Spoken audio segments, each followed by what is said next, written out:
नमस्कार साथियों, भीनमाल हलचल पर आपका स्वागत है। तो हम बात करने जा रहे हैं राज्य सरकार की योजनाओं की, या कह सकते हैं कि इंडस्ट्रीज को लेकर के जो राज्य सरकार है हमेशा ही करती है फेस्टिवल व निवेश को बाहर से लाना चाहती है अन्य प्रदेशों से। तो इसी को लेकर बात करने जा रहे हैं रिको इंडस्ट्रीज की, यानी कि सरकार इनको भरपूर समर्थन नहीं देता है और कहीं पर भी रिको को अलॉट कर देता है, और उसके बाद में वहाँ मूलभूत सुविधाओं की भारी कमी व किल्लत होती है।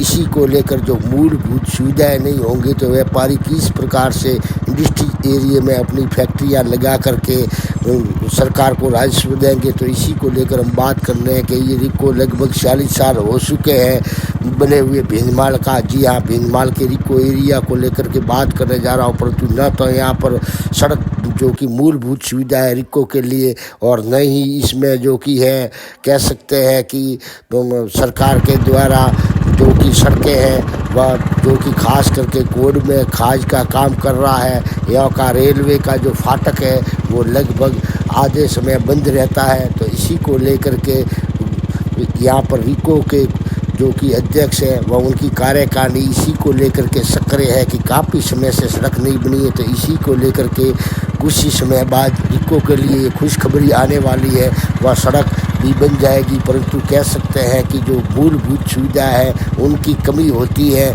तो व्यापारी वहाँ पर डट करके अपना काम नहीं कर सकते। तो सबसे बड़ी समस्या सड़क के अलावा यहाँ रिको पर फाटक की है। तो इस फाटक को भी 30 फीट की चौड़ाई से, यानी कि आवाजाही के दो रास्तों से मिलाप के अगर जो दिया जाए तो ये रिको भरपूर ग्रोथ कर सकता है। न केवल ग्रोथ करेगा बल्कि सरकार को बहुत बड़ा राजस्व भी दे सकता है और लोगों को नौकरियों की जो दरकार है उनकी भी पूर्ति, अर्थात बेरोजगारों को रोजगार देने में भी रिको जैसी इंडस्ट्रियाँ आगेवान है। तो इसी को लेकर हम बात करना चाहेंगे कि किस प्रकार से राज्य सरकार जो कि रिको अलॉट तो कर देती है परंतु मूलभूत सुविधाएं नहीं देती है, वह अटकन लटकन और फटकन में ही ये फंसा रहता है पेश। तो फिर किस प्रकार से आएगा प्रदेश में निवेश। तो इसी को लेकर के सरकार को सोचना व सुनना चाहिए व इस पर अग्रसर होना चाहिए कि बाहर से जो प्रवासी राजस्थानी है वो आकर के यहाँ पर अपनी फैक्ट्रियाँ व अपना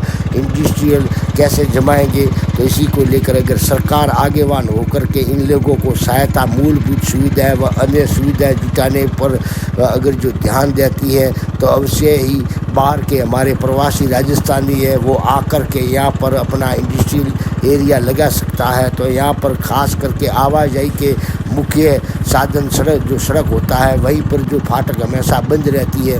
तो कैसे संसाधन आवाजाही करेंगे व कैसे माल की पूर्ति होगी। तो इसी को लेकर देख सकते हैं सड़कों की हालत हो या अन्य हो, जैसे कि यहाँ पर नालियाँ तक नहीं है, नाली तो क्या कह सकते हैं, पानी की भी इस रिको में कोई सुविधा नहीं है। तो इन सुविधाओं को लेकर के सरकार को तत्परता दिखानी चाहिए व अन्य रिको काटने से पहले इस रिको में जो आ रही है दिक्कतें, उनको दिक्कतों को दूर करना चाहिए, क्योंकि सरकार का काफ़ी समय पेपरबाजी में ही चला जाता है व लोगों की जो मुश्किलें हैं, व्यापारियों की मुश्किलें हैं वो आसान करने में नाकाम रहती है। तो देखते रहिए।